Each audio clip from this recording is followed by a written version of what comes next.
Hello मेरे प्यारे बच्चों, जैसे कि मूल कॉन्सेप्ट के मैं शॉर्ट्स डाल रहा हूँ तो एक अच्छी चीज़ बताता हूँ। जैसे लिखा है कैलकुलेट चार्ज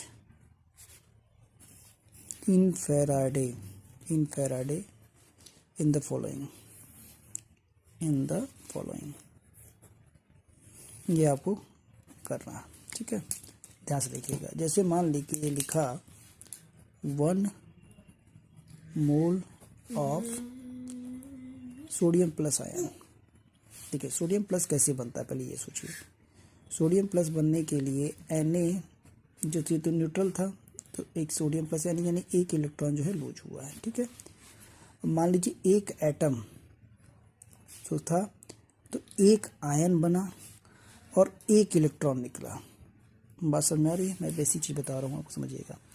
अब मान लीजिए 1 मोल एटम है तो 1 मोल आयन बना, 1 मोल आयन बना और 1 मोल electron.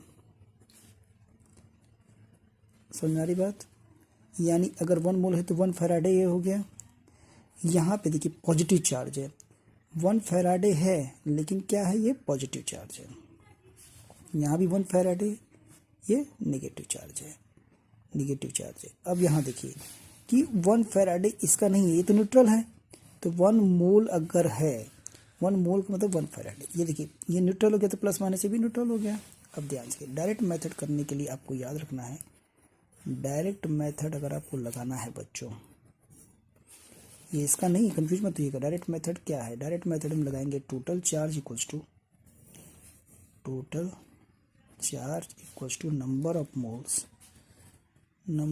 Moles multiplied by charge of ion. Charge on ion लिख सकते हैं, चार्ज ऑन आयन से लिख सकते हैं। जैसे मान लीजिए पूछा 2 मोल ऑफ Mg2+ आयन। ठीक है, तो कुछ नहीं करना है। कितने मोल हैं? 2 है। कितने आयन्स हैं? 2 हैं, तो 2 2 जा 4 फैराडे हो गया।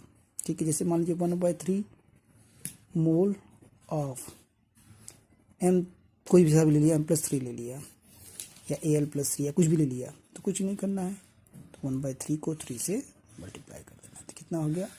1 फैराडे। आई होप सबको क्लियर होगा। अगली वीडियो में इसके साथ और हम लोग डिस्कस करेंगे।